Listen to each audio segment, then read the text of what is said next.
And one. Happy Friday, everyone. Welcome back to our Back to Basics series. Today we're covering the half-wave dipole antenna.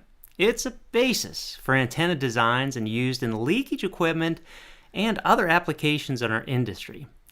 Plus, we're going to show you how to make your own dipole antenna out of parts you likely have laying around your home at the end of the show, so make sure you stick around. I'm Brady Volpe, your host and founder of the Volpe firm and Chief Product Officer of OpenVault. With us today to lead us on our antenna journey is 50-year cable veteran industry, fellow member of the SCTE, and co-founder and assistant board member of the organization's Rocky Mountain chapter. He's in the SCTE Hall of Fame and has numerous other awards and accolades. Folks, we're fortunate to have the one and the only Ron Hranac back with us again today. Ron, how's the signal strength on your end? Signal strength is good. Your armchair copy here. Thank you for the kind words in the introduction. I think we'll have fun today. We'll go through some technical basics on half-wave dipole antennas, and then we'll get into the fun part of making one and do some demonstrations of some of the characteristics of half-wave dipole antennas. And I suspect that many folks who are watching either live or in the video playback will pick up some useful information that will be helpful when taking a dipole antenna out to do leakage measurements, or if you feel ambitious, perhaps will even feel inclined to build your own dipole. And they're surprisingly easy to make, and they can work quite well. So with that, let me find the share screen button here. Yes. Great, because I'm excited about this, Ron, because this is, there's some theory in this, really practical application, and these antennas, we use them in our industry, but we can also use them as a hobby as well. So it's a great opportunity for people to really understand this and also get involved. Well, I'm a ham radio operator and have been since the mid-'70s. So, yeah, the antennas do get used on a hobby basis for me. And, of course, they've also been used professionally. I've used them for signal leakage measurements and other fun stuff. Let me go ahead and bring this up, and with any luck, there should be a PowerPoint slide on everyone's screen. Indeed, so here's the topic: the half-wave dipole antenna, and I'll move this little box out of the way here for now, and we'll get it underway. And there we go. So let's start with answering the question: what the heck is a dipole antenna? Well, a typical dipole antenna is about a half wavelength long. You'll note the abbreviation. The lambda divided by 2 means half wave dipole. So it's about a half wavelength long at its intended frequency of operation. And I'm going to get into the why we say the word about when describing the end-to-end length of a dipole. And you look at the diagram here, you can see there are 2 elements and then a transmission line that's connected to those 2 elements. Brady mentioned that dipoles are used for a whole lot of things, but one of the things I'd like to point out is they form the basis for other antennas. Right? One could argue that the dipole antenna is perhaps a fundamental antenna type, and if you think about the antenna and its use in a variety of situations, you note that it's used in other antenna types. For example, the Yagi-Uda antenna. We commonly call it a Yagi antenna, but it's Yagi-Uda. It's the official name. That's the name of the 2 people who designed that way back when. And then log periodic dipole array antennas. So those cover very, very wide frequency ranges. Dipoles typically cover a single frequency or very, very narrow frequency range most of the time. Yagi-Uda usually designed to operate on a single frequency or very, very narrow frequency range. And the log periodic dipole antenna, if you look at the photograph here in the lower center part of the screen, can operate over a particularly wide bandwidth. This particular photograph is a ham antenna. I used to have one just like this, and this was designed to operate from 50 megahertz to 1.3 gigahertz. The advertised gain is a little bit optimistic, but it does play nicely, and I used it for quite a while, perched on a rotator to cover a bunch of different ham bands with one antenna. Speaking of ham, Ron, I just wanted to give a shout out to David Corbell. He says, "Hi, Brady and Ron. I'm so excited to see you guys focusing on today's sessions on antennas. Perhaps my most favorite part of RF." 73 exclamation mark, and he says he's showing his ham sign-off signal there, OK2DVB. So I don't know, Ron, if you want to elaborate a little bit on that as a ham operator, what that means.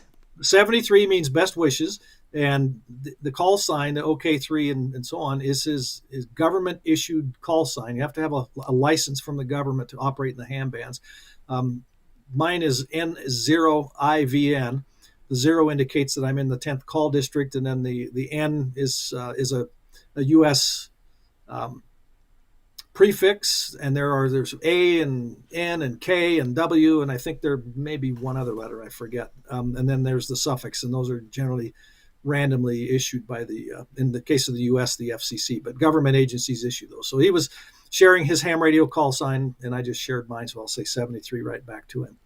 So let's get back to the dipole antenna and the name in particular. What the heck does dipole mean? Well, di means two, so we've got the two elements, but pole describes the electrical polarity, and in particular the opposite voltages on each half of the antenna, which gives us two electrical halves. And of course, with the dipole antenna that I'll show you and describe throughout this presentation, we've got two physical halves too, but they function as two electrical halves.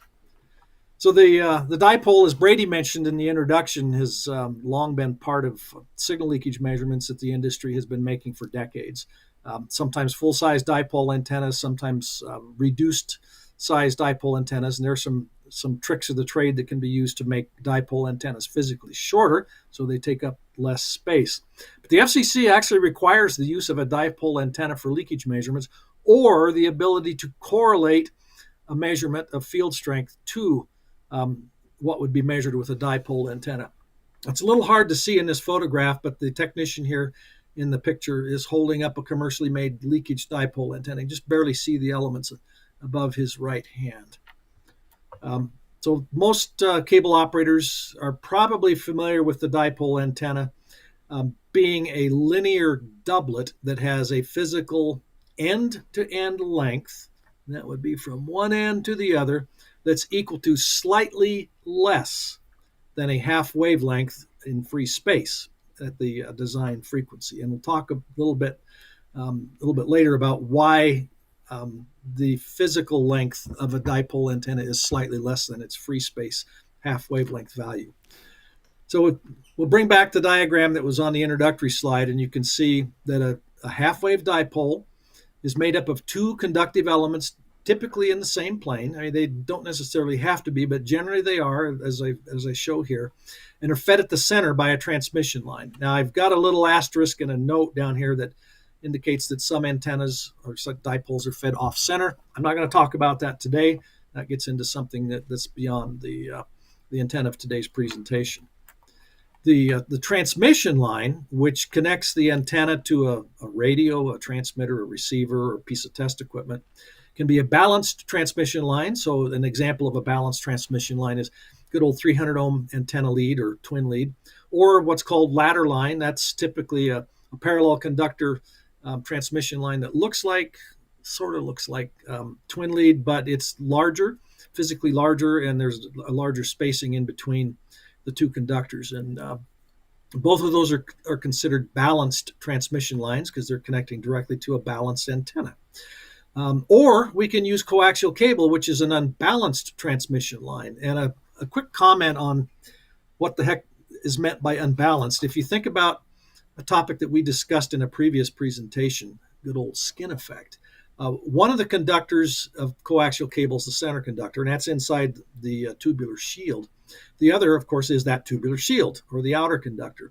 And if you think about the outside conductor, when it's physically connected to one of these elements, the outer shield of the coax, in effect, becomes two conductors. You say, what? Come on, Ron, go get your coffee cup refilled. But no, it's true. Because of skin effect, some of the RF current will propagate on the inside surface of the shield and on the outside surface of the shield. And you don't want that. You want all that current on the outer surface of the center conductor and the inside surface of the shield. So we need to do something to prevent that antenna current or the current coming from the transmitter from being present on the outside surface of the shield. And there's a little trick that we can do by using something called a balun. And when we use coax, well, we need a balun. You don't need one, but you really should use one because you can really mess up the radiation pattern of the antenna. And the balun, which is short for balanced to unbalanced is typically used right at the antenna terminals or the feed point of the antenna. And that gives us the transition from the unbalanced coaxial cable feed line to the dipole antenna. So here's some examples.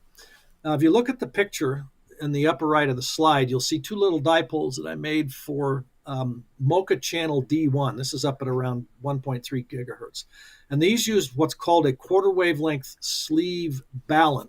So we've got a piece of coax feed line. In this case, it's copper braid series 59 coax. And the center conductor is connected to one antenna element and the shield to the other.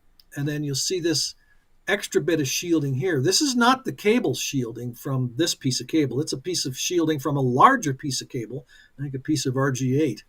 And this is basically a sleeve that's a quarter wavelength long, so it's the same length end to end from here to here as one of the elements of the antenna. And this larger shield is over the top of the jacket of the feed line, and it's physically connected to the cable shielding here, but it's not connected to anything up here.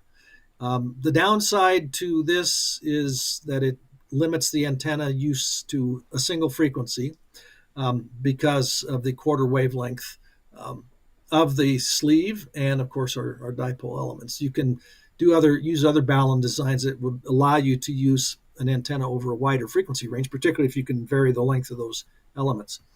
So the next kind is a transformer balun, and there are a couple ways you can do this. Now, in this picture, I show a couple examples of a dipole made out of 300 ohm twin lead.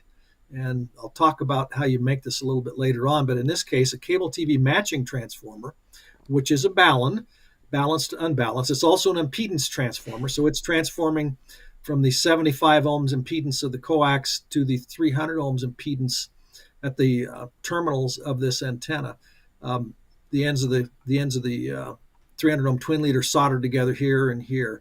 And this works fine. I still make this kind of antenna today for connecting to an FM receiver, and you just set the thing up for 100 megahertz, which is right in the middle of the FM band, and it works just fine.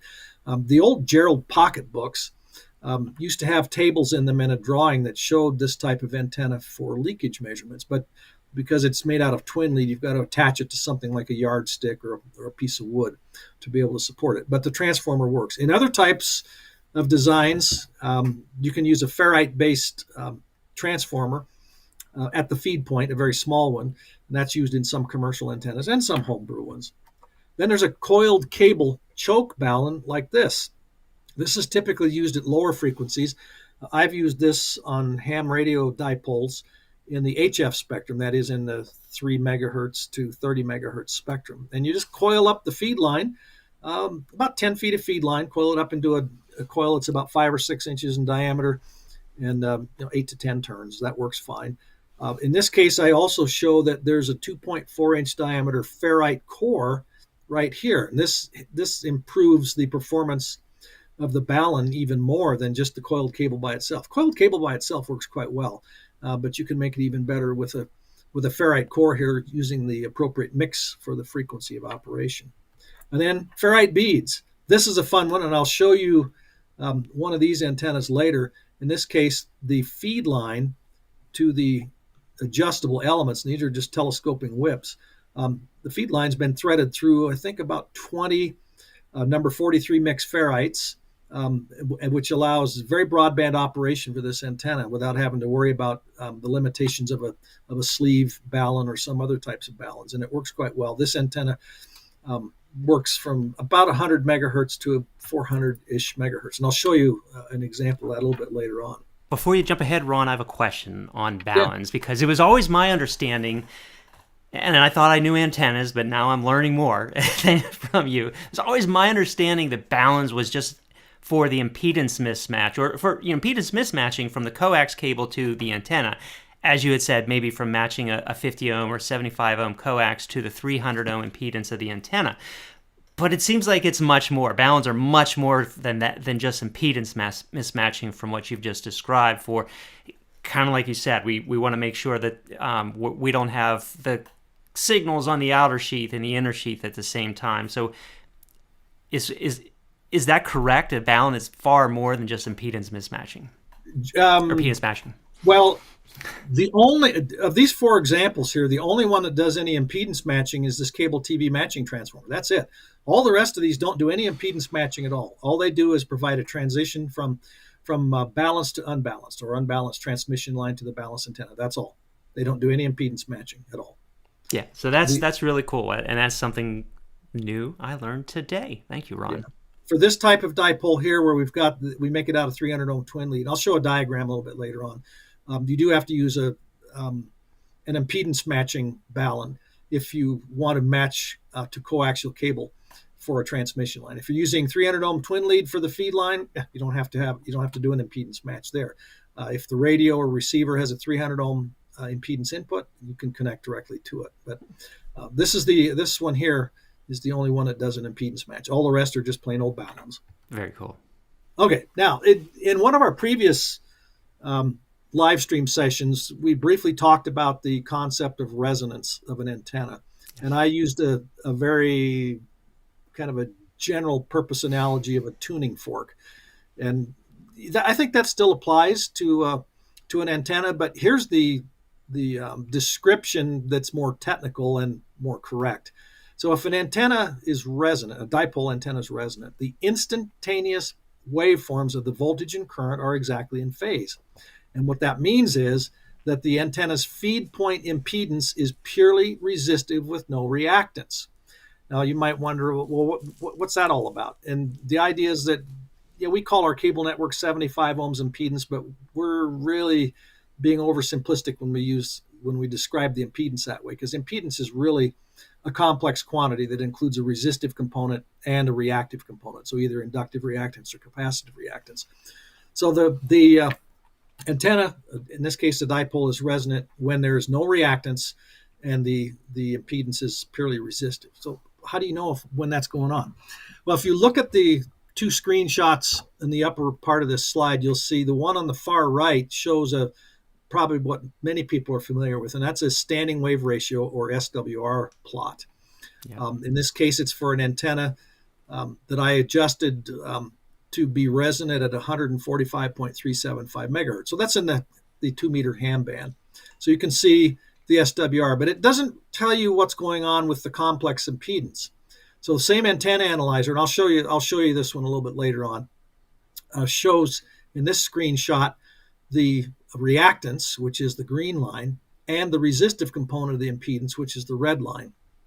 And at the center of the screen, it's 145.375 megahertz, and you'll note that the green line crosses the 0 point, so there's no reactance here at that point, and the resistive component is the red line here. So all we have is resistive component of impedance, and it's about 2/3 of the way from 0 to 100 ohms.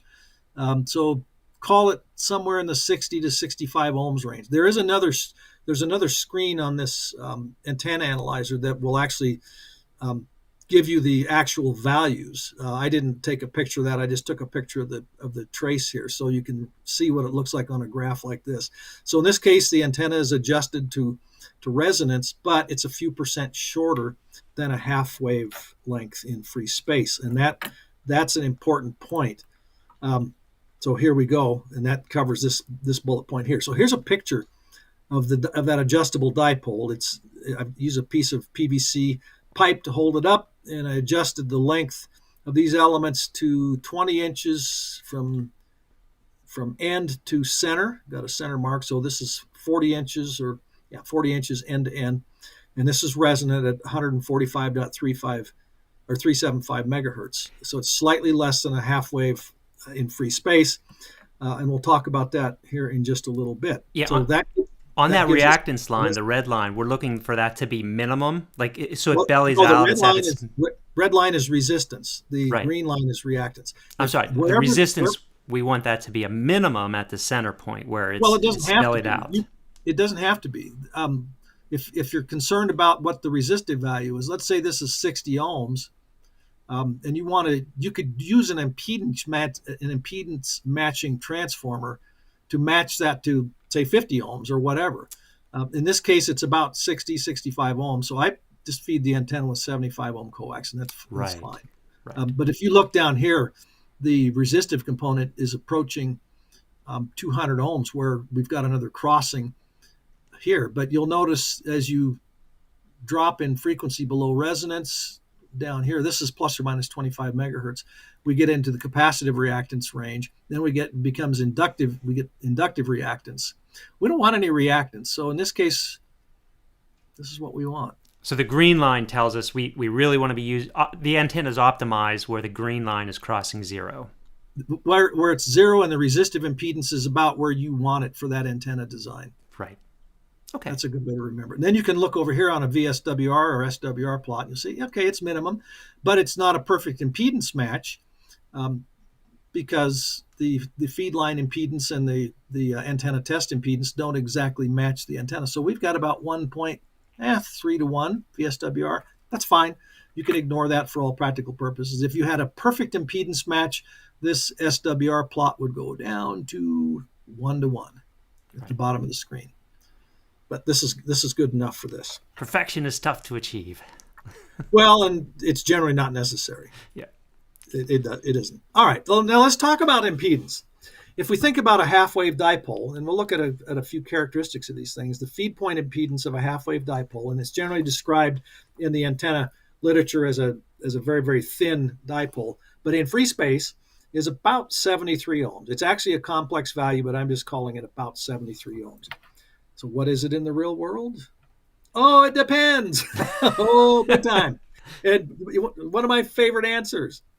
So when you have your antenna over real Earth, this is not out in free space somewhere, but over real Earth, and with typical element length to diameter ratios. And that's an important thing. When you're designing a dipole antenna, you've got to take into account the length of the antenna versus the diameter of the antenna element, because that plays a factor in the antenna's resonance and some other stuff.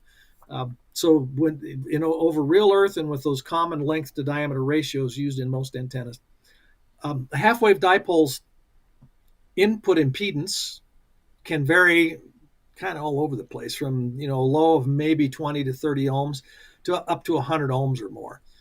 So there's a lot of it depends there. And then the antenna height above ground and its proximity to other objects that can cause reflections can have a huge effect on the feed point impedance of the antenna. And there are reflections coming from the ground and reflections from nearby objects like buildings or power lines or whatever. And depending on the distance between the antenna and where the reflections are, and the quality of the reflecting surface, all of those can change the antenna's impedance and its resonant frequency.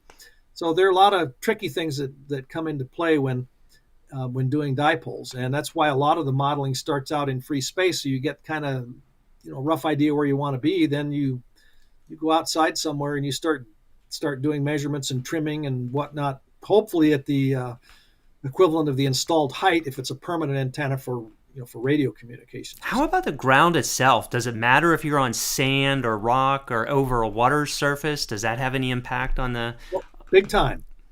The best surface to be over is salt water for antennas, particularly vertical antennas, but pretty much any antenna. Salt water is really good. Conductive. It makes... Does it create a better ground environment for the antenna? It's not so much a ground environment. Think of the signal, the radio signal reflecting off of the ground. That's right. A better way to put it. There are antenna modeling software programs out there that allow you to design everything on a computer, and you can plug in parameters for the types of ground you've got where you are. Average ground, poor ground. It's rocky or dirt or clay or whatever. And you can plug in all kinds of parameters for the ground conditions where you are to determine what the antenna's radiation pattern is going to look like at a certain height above that ground condition. And it's kind of interesting when you start playing around with ground conditions and the height of the antenna above the ground and so on, and what it does to the radiation patterns. There's some really strange things that can go on. That's why a lot of people like to play around ahead of time with some of these programs, the software programs, and do a design there and then see what you come up with. But for dipoles, it's pretty straightforward and pretty easy to actually design one. And what about gain? Well, in free space, the linear gain is 1.64. And if we convert that to decibels, then it would be 10 times the base 10 logarithm of 1.64, which gives us 2.15 dBi. decibels relative to an isotropic antenna. And in the real world, what do you think it is? It depends. It depends. Yeah. This is a graph that I got from a paper that Carl K9LA did in 2015. I think he's on a EMC committee that I'm a member of. And here he did some antenna modeling. Let me get this out of the way here. For a 14 megahertz dipole. Now you might think, well, what's that got to do with anything? Well, all this stuff scales in frequency, but it's a 14 megahertz half-wave dipole model over average Earth conditions. For antenna heights, he did one a quarter wavelength above the ground, a half wavelength, and a wavelength. So the three colors represent those different heights. And you can see the gain in dBi. Yeah, you got negative numbers here, which means it's real lossy, and then positive gain going the other way. And you'll notice that the gain changes with the elevation angle. So the gain is not uniform at every angle above the horizon. It varies, and you can see that there's a lot of it depends in here. And I'm not going to get into the why behind all that, because that's a topic for probably multiple sessions when you start looking at stuff like that. So one of the questions I've been wanting to ask you, Ron, is we've been talking about half dipole. Does this image that you have on a full wavelength being transmitted over the half dipole, it kind of drops off. Does that kind of help us understand that the half dipole is more efficient at transmitting full wavelengths than maybe a full wavelength dipole antenna would be? Well, you can use half wavelength antennas. Probably it's generally you generally don't want it for a dipole antenna. The input impedance gets really wonky. A lot of people like to use what's called an end-fed half-wave antenna. That has a real high impedance on the order of 1,000 ohms or more, so you need an impedance matching transformer. Those play nicely. I've used half wavelength vertical antennas and half wavelength wire antennas, but generally fed from the end. No, for dipole antennas, a half wavelength works the best. It tends to be the most efficient, and you think about the physical length of it compared to a full wavelength. And if you're a ham operator operating on the 160 meter ham band, it gets really big. Dipole is huge. So yeah, so half wavelength is where you like to be. And there's some, if you get into current distribution and voltage distribution and a bunch of other things, the way dipoles work, the creation of what are called standing waves inside the antenna and stuff, it gets real complicated, but it explains the reasons why you do that. And I don't want to dig into that here because that gets really complicated. Fair enough. Okay. Radiation pattern, free space. Now, these two plots are from a software program called EZNEC, E-Z-N-E-C. Those are a program available to the ham community for a long time. I think the guy that did that just retired a while back, and it's not supported anymore. But if you look at this, you can see a three-dimensional view of the antenna pattern of a dipole in free space. So imagine a donut, kind of hard to tell from this, and the antenna is going at an angle through here.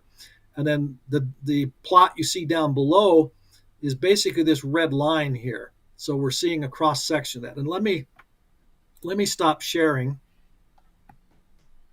and I'll illustrate something. Could go for some donuts right about now. Oh yeah. There's donuts in here. There's a real donut in here. All right. So imagine this pencil is the half-wave dipole antenna, and I'm going to just poke this through the center of it.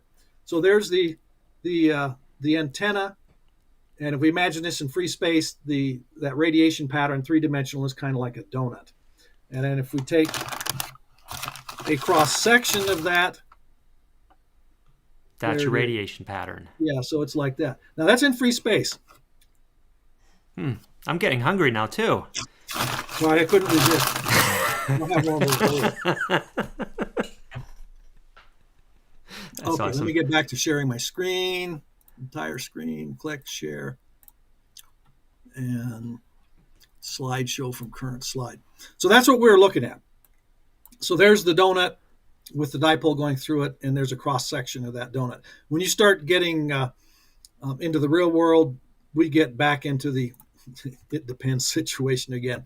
This is a graphic from the American Radio Relay League. It's one that they've had in their publications for a long time. And what you see are the different antenna patterns with the antenna at different heights above ground. And you can see as the antenna height above ground changes, you get all sorts of weird lobes and other things going on. So you can see that the radiation pattern gets very, very complicated.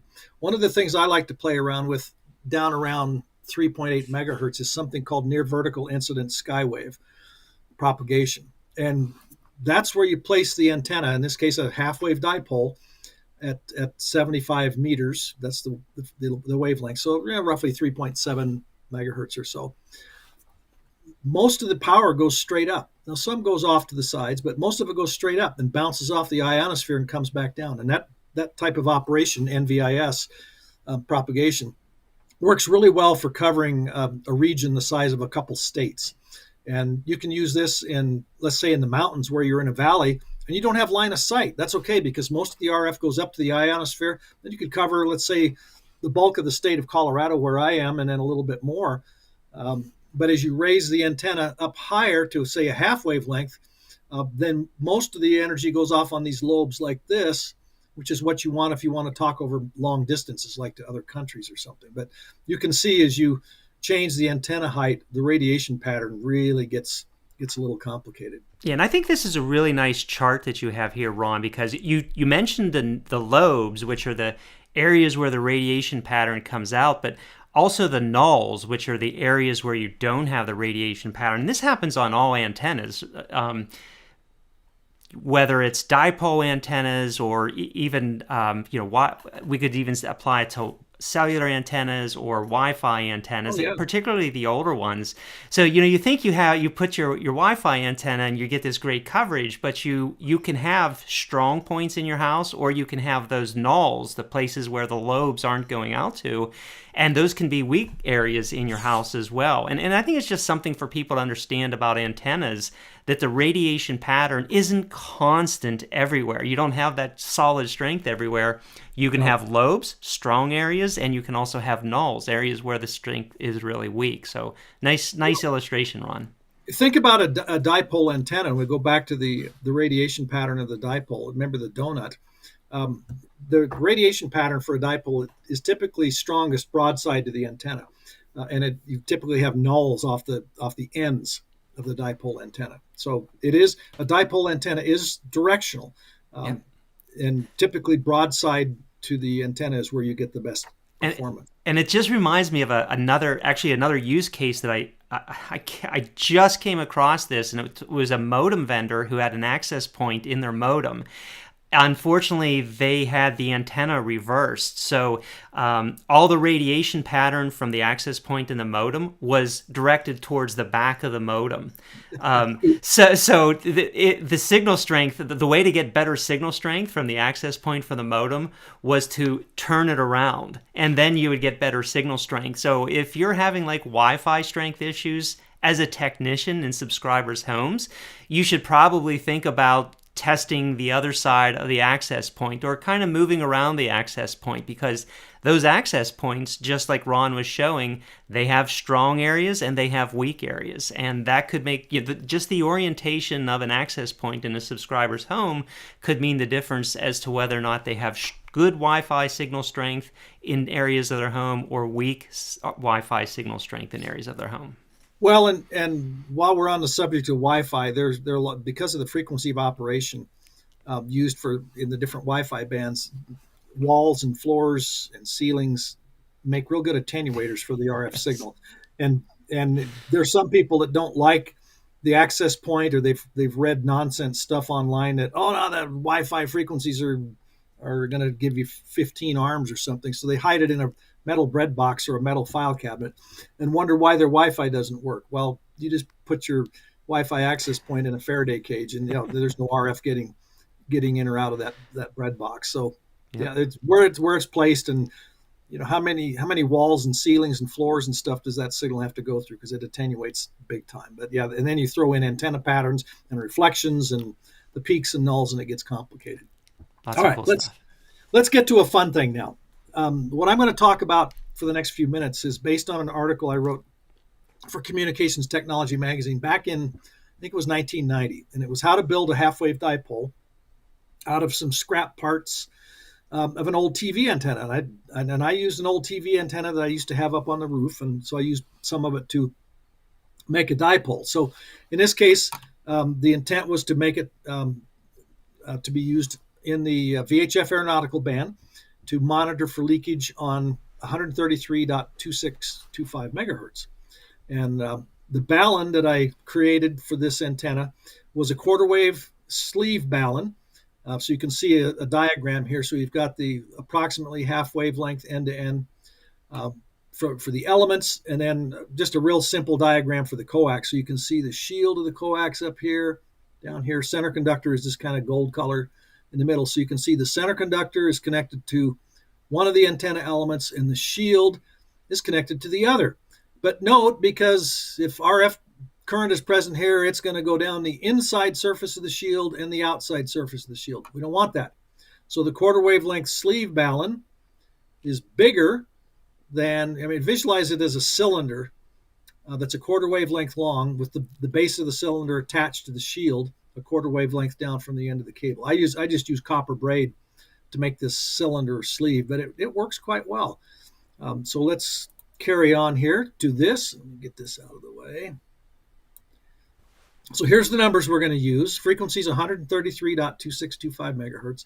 The free space wavelength, you figure out the value in inches with this formula. 5901.43 divided by the frequency in megahertz gives us 44.28 inches. So that's the free space half wavelength of a dipole antenna. However, we've got to make the physical dipole a few percent shorter than the half wavelength. And how do we figure that out? Well, we use a multiplying factor called K. In this case, the value for K is calculated to be 0.948. And you say, well, all right, where does that come from? And I've got an explanation down here where you have to shorten the physical end-to-end length of the dipole a little bit, just a few percent, to get rid of the reactance. So you just have a resistive input impedance. And that antenna element length is affected by the ratio of the half wavelength to element diameter. So to account for that, you use that multiplying factor called K.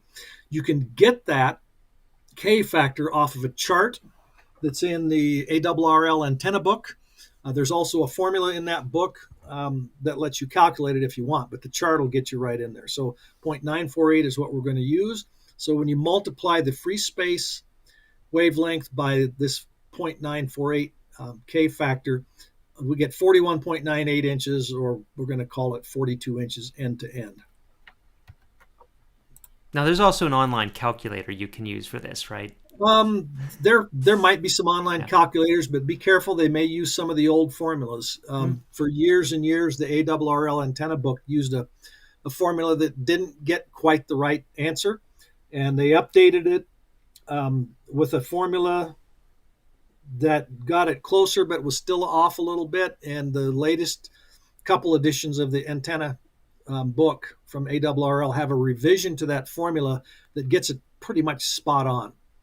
So here's the parts list for building this antenna. Need an old TV antenna, so you got one laying around in the shed or the garage or something. We're going to scrounge some parts from that. You're going to need about 15 feet of copper braid Series 59 coax, couple feet of copper braid RG8 coax. That's the 50 ohm stuff. A couple inches of a small piece of hobby type heat shrink tubing. A couple crimp type ring wire terminals that you get at a hardware store and crimp on the ends of the wire. A wooden dowel, you can get that at a hardware store or use an old mop or broom handle.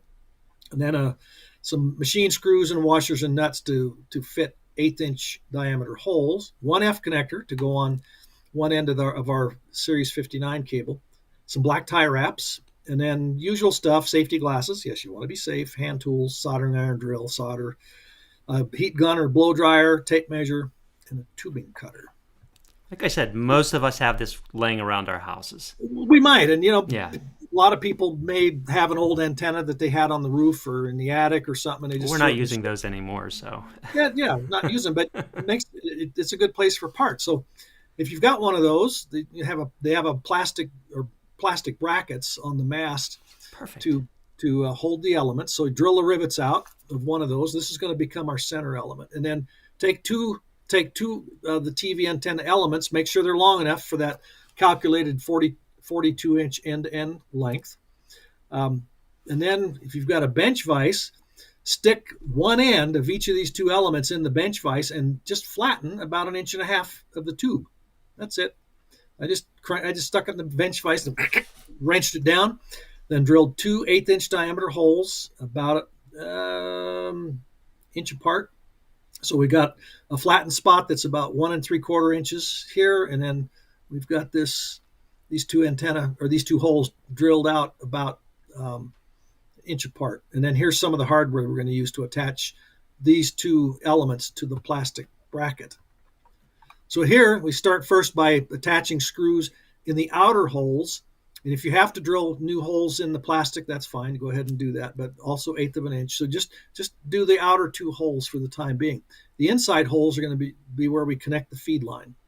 So to prep the Series 59 copper braid coax, you just separate the braid and dielectric and center conductor. So you've got two conductors, then crimp and solder an electrical ring terminal to the braid, and then do the same on the center conductor. You trim about 1/4 inch of dielectric off the end of it, crimp it, solder it, and there you've got your two connections that you're going to attach to these two holes here.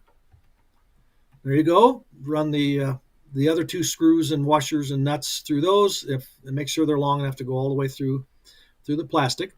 And at this point, you can, if you want, trim the end-to-end length.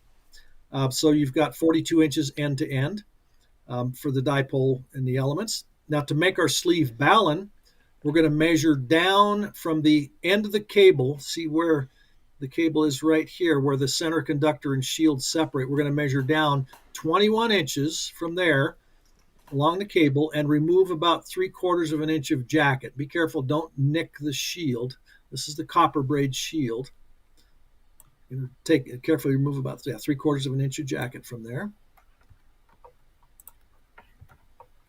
And then from the other end, slide about 2 feet or so of the copper braid shield from that bigger diameter RG8 coax over the feed line until the upper end of the larger shield is roughly flush with the end of the coax. And make sure that this braid here does not touch the braid for the shield of the Series 59 cable. It's going to be just kind of sitting there by itself. Then attach that end with a tie wrap.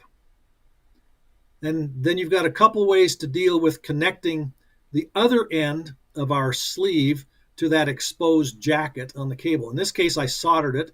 If you're uncomfortable soldering it and you're worried about melting the dielectric on the cable, you can use tie wraps instead. That's a personal choice and depends on your soldering skills. Then take a piece of that heat shrink tubing, put it over either the tie wrapped part or the soldered part, make it look nice and neat. Then attach the plastic bracket with the antenna elements and the coax to the broom handle or wooden dowel, any way you like. Just you can tie wrap it or whatever. Install an F connector on the other end of the transmission line. That's what you're going to connect your equipment on the length here. But if you use that formula that I talked about, you should be pretty much spot on with, in this case, based on the diameter of the elements, the end-to-end length is that 42 inches for this particular example. I apologize for the picture quality. I don't have the original photos anymore. This was back in 1990, but I scanned these from the article that was in the magazine. Now let's go through a couple examples of some homebrew dipoles. I'll show you some pictures first, then I'll show you the real thing. So here, next I made 2 of these several years ago for an SCTE paper, and we turned my backyard into an antenna test range. And I had engineers from the test equipment companies, the leakage manufacturers. We had spectrum analyzers, some RF sources, and we used the results from our tests to provide data for a paper that was presented at Cable-Tec Expo. So I made 2 of these antennas, and the center insulator is an acrylic sheet. Get the acrylic. It's 1/10 of an inch thick. Got it at the hardware store. Use a Dremel tool to cut out a T-shaped insulator here. Leave masking tape over it and drill holes for tie wraps to go through on all these spots, and then attach the feed line. that's got a bunch of number 43 ferrite beads threaded over the coax, and attach that to the two antenna ends. These particular antennas, I probably got them at Radio Shack or someplace, but you can get them online. They've got holes already in the end, so you can attach things to them with screws. And then you can adjust the element length to anything you want. In this particular case, the antenna elements, when collapsed, are resonant at 400-ish megahertz. When they're fully extended, about 100 megahertz. So it covers a pretty wide frequency range. And then you can mount the whole thing in a piece of Schedule 40 PVC pipe with a couple notches up in the top here to hold this. Kind of hard to see in the picture, but the T-shaped acrylic center element. And you'll note I used black tie wraps to attach the antenna elements and the feed line to the acrylic. And then I used a hot glue gun for a little bit of extra insurance on this. And it works really, really well. I'll show you the real thing here in a minute. I've got one behind me. And here's the two antennas I made for multichannel D1, so 1.3 gigahertz. And you can see these are the quarter wave sleeve balun. The elements are just hookup wire, just solid hookup wire. It's probably 18 gauge or so. Series 59 copper coax, and then some braid from larger RG8 coax. This is tin copper braid. I just use tie wraps here to hold it rather than solder it. So we've got a quarter wave sleeve balun. Here's the dipole made out of 300 ohm twin lead. So you see the diagram up here. You've got the thing at about a half a wavelength. Solder the ends of the twin lead together here and here. Whoops, I'm going to go back a notch. Get back to slideshow from current slide. And you can either, your feed line or transmission line can either be another piece of 300 ohm twin lead, or as I've done here, I use a cable TV matching transformer, so 75 ohms to 300 ohms for the impedance match and the balun. I still have one of these here in my office. Up above me on the shelf is an FM radio, and I've got one of these homemade dipole antennas for the FM band, and it works just fine. Okay, let's get to the summary, and then I'll show you some of these fun little things we've been talking about. So, as we discussed, the half-wave dipole antenna is pretty fundamental antenna. It's used as the basis for other types of antennas, such as Yagi-Uda and log periodic dipole antennas. But we've used dipoles for decades for leakage measurements. That's probably where most of us have used dipoles. And then, as I mentioned, it serves as the basis for other types of antennas, including the Yagi and the log periodic. And if you want to get creative, you can make your own. So let me get out of this, and I'll stop sharing. So, Ron, I am curious. They make very inexpensive dipole antennas that you can buy on Amazon for just a couple of dollars, and they're really. I mean, it's just a couple of adjustable. I think you may have one there. A couple of adjustable beams and a simple coax coming off. I'm wondering if you've ever looked at the quality of those type of antennas compared to one that you've built that has a good balun on it and carefully adjusted antennas. I have not looked at those. If the dipole doesn't have a balun, you run the risk of distorting the antenna pattern, right, which is not what you want. This is one of the Mocha antennas, so you can see it. It's pretty small. Got a little short piece of coax here with an F connector on the end. There's a barrel on there. Quarter wave sleeve balun and half wavelength setup for about 1.3 gigahertz. Here's one I made for 723 megahertz. So this is for the LTE band. I was doing LTE measurements. So quarter wave sleeve, balun, and end-to-end length. And you'll notice that it is, because we're operating on a lower frequency, it is bigger end-to-end than the Mocha antenna. Right. Which of course And does the balun length need to be longer? Yeah, it has to be. It's a quarter wave length. And so what I did for that is I exposed the braid on the coax, and then just use a couple tie wraps to get the physical connectivity between the bottom end of the sleeve. Top end of the sleeve isn't connected to anything, and you have to be careful so it doesn't short out against the shield. Otherwise, you lose that sleeve performance. But easy to make. There's another one. This one used to be one of the Mocha antennas, and I decided to change it to let's see, what's the tag say? 750 megahertz. So I just soldered some longer wires on here, and then put some plastic around where the original balun or sleeve balun was connected, and then exposed the braid a little farther down, a quarter wavelength down, and used a longer piece of this is braid from RG8. Yep.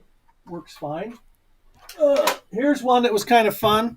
Some of you may remember these. They came with TV sets. It was a UHF antenna that rabbit ears. Well, it's not really rabbit ears. It's more of a fan type dipole, and that increases the operating bandwidth of the thing. And I've got a cable TV matching transformer here going from 75 ohms to 300 ohms. It's got a little piece of 300 ohm twin lead on it. This looks interesting on the antenna analyzer. It's not a real good impedance match, but it's not bad. But it's actually resonant, or sort of resonant, over a much wider frequency range than a simple 2-element dipole antenna, and it works quite well. But it does look interesting on the analyzer. And here's the analyzer, in case you're wondering. This one operates up to a gigahertz. I think the bottom end is about 100 kilohertz. The company that makes this is called Rig Expert. They don't have this particular model anymore. It's been replaced by the AA1500. This one goes to a gigahertz.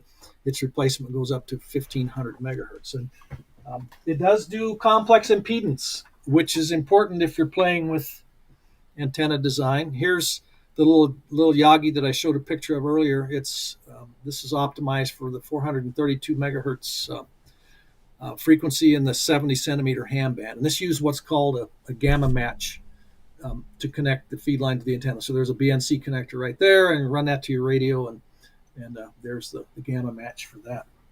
Now, and that type of antenna allows us to cover broader bandwidths than just a simple dipole. That one is resonant at 432 megahertz, and its resonance falls off fairly quickly when you get away from that frequency range. You can use it for receiving and stuff, but it's really designed to operate around 432 megahertz. So okay. I've used that for weak signal, working with 4 watts bounce a signal off of Mount Evans, which is 20 miles or so to the west of me, and then I can talk to people who are east of me and are blocked by a ridge. So I can't point the antenna around at them directly, but if I bounce the signal off of a mountain 20 miles away, with just 4 watts, that little antenna, little handheld Yagi, we can talk to each other. Okay, here's one of the dipoles. So pull this guy out of here, and it's just in some PVC, and you can see this little T-shaped, and let me flip this around here. The T-shaped insulator made out of acrylic.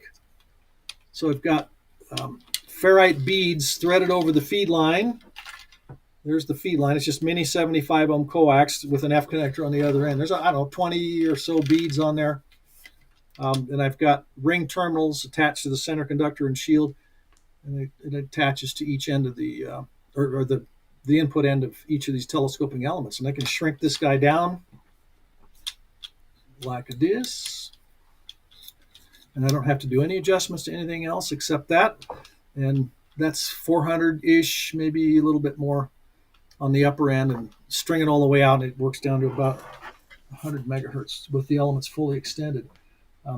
Fun design, made 2 of them. Dick Shimp was one of the engineers who came to the house when we were doing that stuff in the backyard. He brought a really expensive lab-grade dipole antenna, and we did a A/B comparison of my homemade one with his commercial one, and we couldn't detect any difference in performance between the two. So with careful attention to detail, you can have fun with a homebrew antenna and get something that performs quite well. And for those of you who want to learn more about antennas, there you are, ARRL antenna book. This is the 25th edition. It's the newest one, and it's a big book. A lot of good stuff in here: antenna theory, feed lines, transmission lines, pretty much every antenna you can think of. If you want to get into the hardcore stuff on antennas, get the book called Antennas. The one I have is the 2nd edition. It's by John Krause. There's a 3rd edition out there that I think came out after he passed away, and it has a co-author on it. But I'm pretty sure I have that on my shelf back here as well. It's a high-level engineering reference, but a very good one if you want to get into the theory, hardcore theory of antennas. But it's a lot of fun stuff. So shout out to Dick Shemp. I know he caught her at the last episode. He was in the picture, so he made that episode. So hi to him. Grab a Sandwich says, hi, Grab a Sandwich. Good to see you, Anna. Do techs still use leakage detection meters? I heard they don't anymore, but didn't hear why. So as far as I know, they still use them. Yes, the FCC has not done away with the requirements for signal leakage compliance. Part 76 of the rules has got very specific limitations in there for the maximum allowable leakage field strength for analog and digital signals. In fact, a few years ago, the FCC updated the rules to include technical requirements for analog signals separate from what's required for digital signals leaking out of cable networks. So yes, the rules are still out there. Technicians still use leakage detection equipment. Indeed, these days, most leakage detectors, if not all of them, are now multiple frequency capable, and they're also digital compatible. The very old legacy detectors don't work well with digital signals because those digital signals are noise-like, and you won't get an accurate reading of the leakage of a digital signal. So modern leak detectors are digital compatible, and they operate over more than one frequency because the industry has found that you can have a real tight plant at 130 megahertz, and the plant can be leaking like a sieve at 700 megahertz, or vice versa. So yeah, you still got to do leakage measurements. The rules are still there, so that didn't go away. Yeah, and I think the vendors are looking at adding a higher frequency to the leakage equipment as we're looking to go to 1.2 gigahertz and then later on even 1.8 gigahertz. So I don't think leakage equipment is going to be going away. I think we'll continue to double down on it. From a plant maintenance standpoint, I always encourage everyone to use it. We see a really nice relationship with leakage equipment and using it from like a P&M standpoint. Anything that we find with like loose connectors, any cracks in coax cables, those light up from a proactive network and maintenance standpoint, but you can find them really quick with leakage equipment because they emit signals. There's an interesting part of the rules that some people either forget about or aren't aware of, and that's called the Harmful Interference Clause. I think it's 76.613. Serious stuff. And it basically says if leakage from a cable network causes harmful interference, and harmful interference is defined in the rules, then it's got to be fixed as soon as possible. If you don't fix something causing harmful interference, the FCC can force you to turn off the offending channels until the problem is fixed. And I suspect that management in your company would be real grumpy if you had to turn off channels in the downstream because of leakage that was causing harmful interference. There have been cable companies that have been smacked with some pretty big fines from the FCC for harmful interference to cellular towers and other things. So you still have to keep that leakage under control. And even if your leakage field strength is below the limits in 76.605, if you cause harmful interference, even with low-level leakage, you've got to fix it. Got to take care of it, and leakage equipment is the best way to do it. Yes. And the dipole antenna is the basis of those leakage detectors too. It's the fundamentals. It is. All right. Well, that was great information again, Ron. Thank you so much. Once again, I learned a lot just from another great episode with you. Yes, and I'm going to enjoy a donut here after yes, and I don't have any. I wish I could enjoy a donut also. So thank you again. Thank you for the questions in our chat room. Yet another fascinating episode. So thanks to our audience. Thanks to you, Ron. We appreciate everything you provide to us. It is great information. And for our audience, please drop us comments in the down below in our YouTube channel. Like and subscribe and hit the notification bell so you're notified when we have upcoming episodes, particularly with Ron. We do actually have episodes the next coming 2 Fridays. Be sure to join. You will see what's coming. It's all good material coming up. I have one quick question. Go ahead, for me. In case anyone is interested again in perhaps contacting you via their ham radio, what's your handle? Is that Ron? what it is? The handle is my name, so it's Ron, but my call sign is N0IVN, November 0, India, Victor, November. Thank you, Ron. And I am also promising Ron that I'm going to get my ham license as well. So that's something You've been that's on promising my me that to. for how long? Well, actually, it's just since the fall. We that's when we started talking about it. So Yeah, things have been fall busy of- for me. Things are starting to slow down a little bit. So I'm going to start working on that. So again, thanks everyone. We're going to call it a wrap here. And so long. We'll be back soon. Thanks again. Take care, all. Cheers. Cheers.